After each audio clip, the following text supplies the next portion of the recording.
I've never been the confrontational type. As a structural engineer, my days revolve around ensuring buildings stay upright, not stirring up trouble. I value order, precision, and routines that make sense. That's exactly why I moved into Maple Creek Estates 7 years ago. It was tidy, tranquil, and had a reputation for structure, right down to its HOA, which back then kept things reasonable. Sure, we got the occasional nudge about mowing the lawn or pulling in the trash bins on time, but it was nothing overbearing. Then everything shifted. Karen Winters took over as president of the HOA, and the neighborhood's peace was the first casualty. Most residents simply called her Karen, but she demanded new arrivals address her as Mrs. Winters until she personally decided they'd earned a spot on her first-name list. Barely a month into her reign, the neighborhood was littered with violation slips like fall leaves. Holiday lights overstayed their welcome. Fine. Mailbox a shade too bold. Citation. Trash bins visible for 5 minutes too long after pickup. Warning. She was relentless, and the penalty fees piled up like bricks. For a while, I flew under her radar. Nearly 6 months passed without incident. I was diligent, by the book. As her HOA manual grew fatter with new rules, I followed every revision to the letter, until the fence happened. My backyard fence had stood since the previous homeowners installed it. 15 years of service left it weathered, leaning, and missing boards. After a windstorm took out an entire panel, I knew it was time to act. Naturally, I filed a complete proposal with the HOA's architectural committee, secured the city permits, and hired a respected contractor. The morning the crew arrived, I was in my home office mid-video call when Ray's voices outside caught my attention. I stepped away to find out what was going on. There she was, Karen in full form. Sunglasses perched just so on her perfectly styled bob, arms crossed tightly over a clipboard.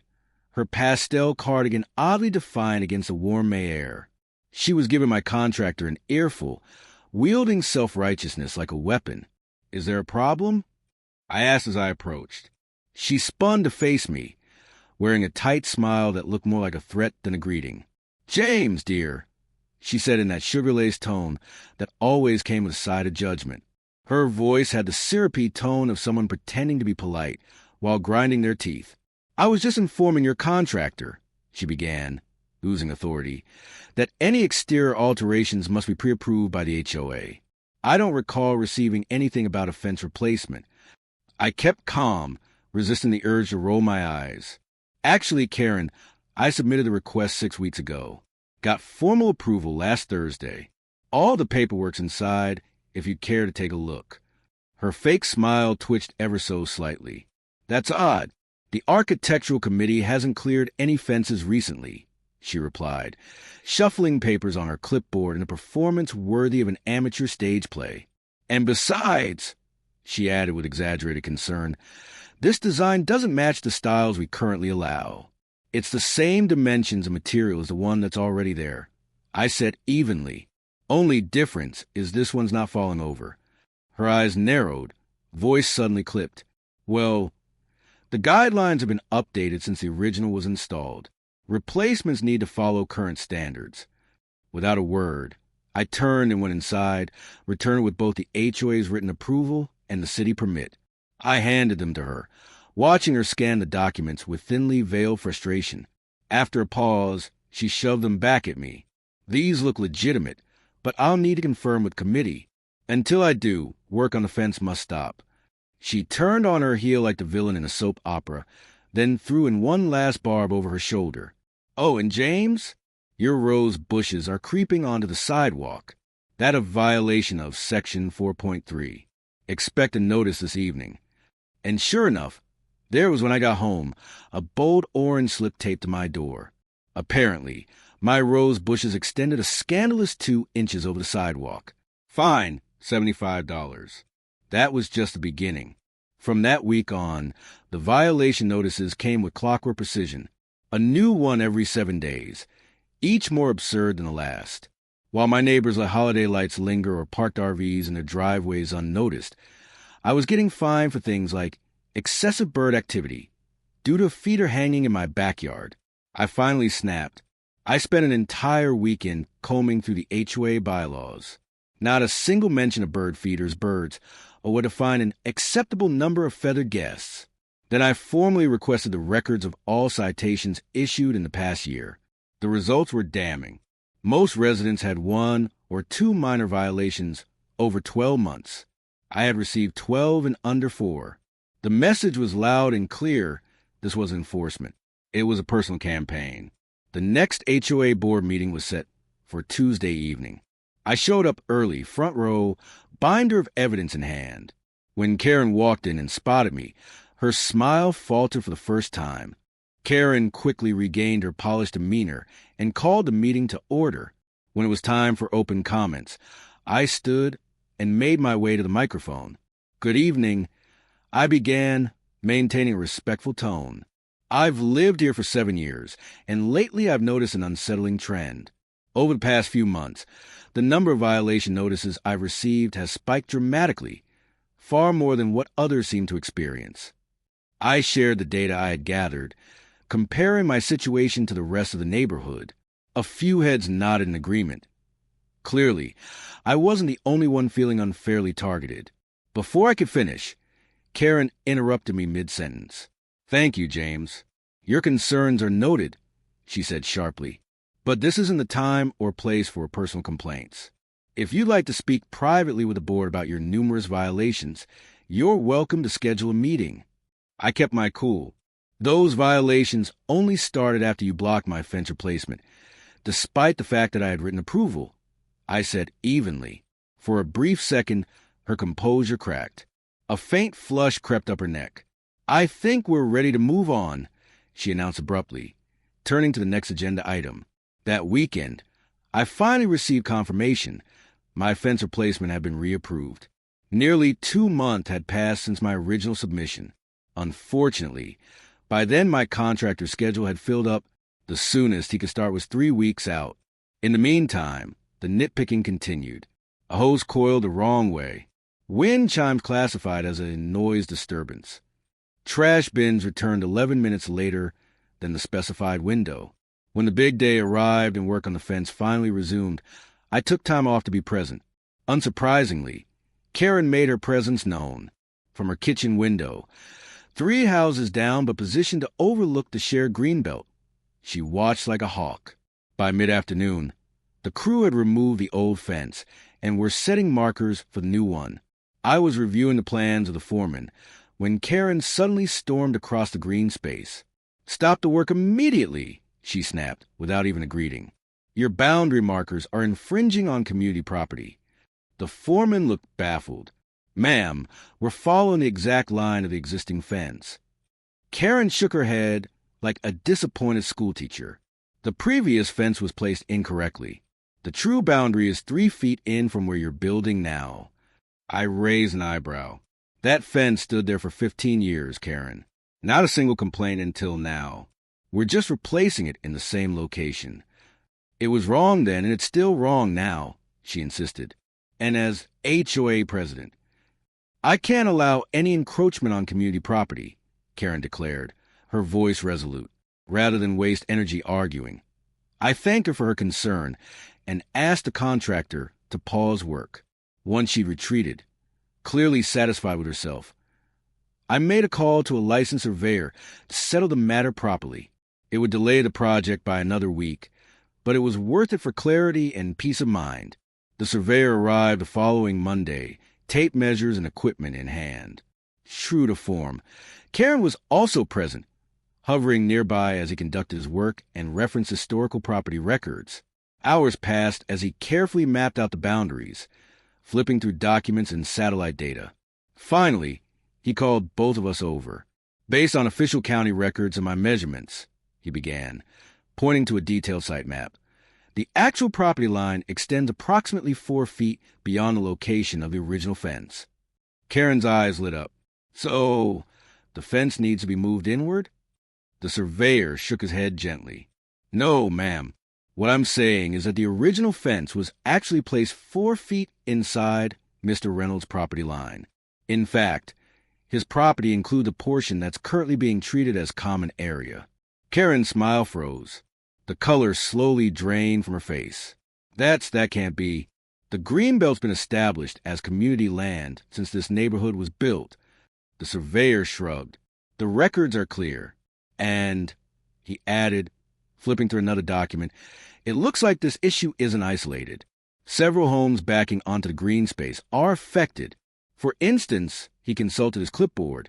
2113 Maple Drive? Karen blinked. My address? Yes, according to the county. Your rear property line extends about 12 feet less than your current fencing allows. That section of your yard is actually HOA common land. Karen stood there, stunned. I calmly thanked the surveyor and requested copies of all his documentation. This changed everything. Not only was I not encroaching on community land, I had been unknowingly leaving 4 feet of my own property unused. Meanwhile, Karen had been enjoying an extra 12 feet of manicured lawn, flower beds, and a koi pond, all built over land that didn't belong to her. I'll need to bring this to board, Karen finally said, her voice noticeably less assured. Of course, I replied with a smile. I imagine they'll find these discoveries enlightening. The emergency HOA board meeting that followed was tense. Karen had brought in her own surveyor, but even he, reluctantly, confirmed the original findings. The HOA's lawyer sat quietly in the corner, face tightening with every new detail, clearly beginning to understand the scope of what had happened. As the implications sank in, it became clear that multiple homeowners had been unknowingly maintaining incorrect property boundaries for years. Any legal action risked opening a Pandora's box of disputes, something the HOA was eager to avoid. When it was my turn to speak, I kept my tone calm and constructive. I have no intention of reclaiming the 4 feet of my property currently being used as community space. I told the board, I'm happy to draft an easement that keeps the current boundaries as is. All I ask is that my fence replacement be approved immediately and that the pattern of selective enforcement against me come to an end. Several board members nodded in agreement. Then I added more pointedly, however, I do find it curious that other properties along the green space haven't faced the same scrutiny, especially given the uneven application of the rules. From her seat at the center of the board table, Karen shot me a daggered glare. The HOA lawyer leaned over to whisper something to her, and I watched her expression shift from fury to concern. That's when the board vice president, Robert, a retired judge with steady presence, cleared his throat. In light of these findings, he said, I move that we approve Mr. Reynolds' fence replacement immediately and rescind all related fines. Furthermore, I recommend we conduct a comprehensive review of all property boundaries adjacent to community spaces. The motion passed unanimously. Karen abstained. As the meeting adjourned, Robert asked both Karen and me to stay behind. Once the room was empty, he addressed us directly. James, thank you for bringing this matter to our attention. The board will honor your request regarding the easement. Then he turned to Karen. As for the apparent encroachment of your property onto HOA land, we have a more serious issue. Records show that you constructed a garden shed and koi pond on what is technically community property, and you did so without board approval. Karen's knuckles whitened around the straps of her designer purse. Those improvements were made before I fully understood the boundary situation, she said, her voice unsteady. That might be understandable, Robert replied, except you've issued violations to at least 3 homeowners in the past year for far less significant infractions. And you did so while serving as HOA president. I almost felt sorry for her. Almost. Given the circumstances, Robert continued, the board must consider whether your position as president now represents a conflict of interest. We'll be holding an emergency election next month. In the interim, the board implemented a new rule. All enforcement actions would now require secondary approval. Karen turned to me, her expression hard with resentment. This is all because of offense, she spat. You've undermined my authority and embarrassed me in front of the entire board. Over a petty grievance. I shook my head slowly. This isn't about the fence, Karen. It's about selective enforcement and abuse of power. You turned a simple request into a personal crusade. That's what led to the discovery of the boundary issues. She scoffed. The boundary review affects you too. You know, your precious fence still has to be moved to the corrected line. Actually, Robert interjected before I could reply. James has already proposed an easement solution, which the board has accepted. Your situation, on the other hand, is more complicated, given the unauthorized structures on community property. Karen's face blanched. Without another word, she stormed out, slamming the door behind her. My new fence was installed the following week. No more delays, no more drama. Karen, meanwhile, received a formal notice from the board.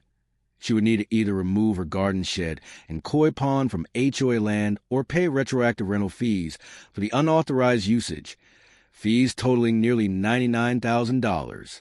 An emergency election was scheduled, with 3 candidates vying to replace her. Then, the day before the vote, I heard a knock at my door. To my surprise, it was Karen, without her trademark clipboard. Her usually flawless hair was slightly unkempt, and her face carried a mix of frustration and reluctant acceptance. I'm withdrawing from the election, she said stiffly, and I submitted my resignation from the board, effective immediately. I nodded, caught off guard. I see, she continued, her voice tight. The HOA agreed not to pursue the rental fees if I remove the structures within 30 days. My husband estimates it'll cost us over $112,000 to relocate everything.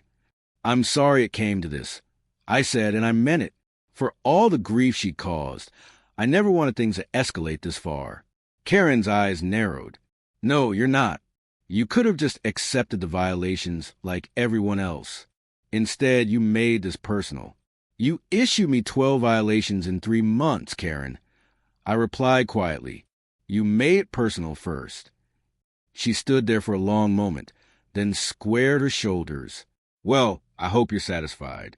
My landscaping design business has already lost 3 clients over the scandal. Apparently, someone who can't even determine their own property boundaries isn't considered trustworthy for designing theirs. $1-million gardens, she muttered, her voice cracking slightly at the end. I hadn't known about her landscaping business until that moment. But suddenly, everything made sense. Her obsession with pristine yards, rigid HOA rules, and enforcing regulations to the letter. The irony was almost poetic. Karen, a professional landscape designer, undone not by an unruly lawn, but by her failure to check her own property lines, while zealously policing everyone else's. The board meeting is at 7 tomorrow, if you care to attend, she said, turning to leave. They'll be announcing my resignation and formally dropping all pending violations, yours and 16 others. She paused at the bottom of my porch steps, the defiance in her eyes finally giving way to fatigue. Congratulations, James. You've won. I hope it was worth turning the entire neighborhood upside down. Then she turned and walked away, her heels clicking sharply against the pavement. As she disappeared down the sidewalk, I noticed something new in her front yard. A real estate sign being installed. Karen was moving. Her crusade against my fence had cost her everything. Her position on the HOA, her business reputation, and now, her place in the very neighborhood she had tried so desperately to control.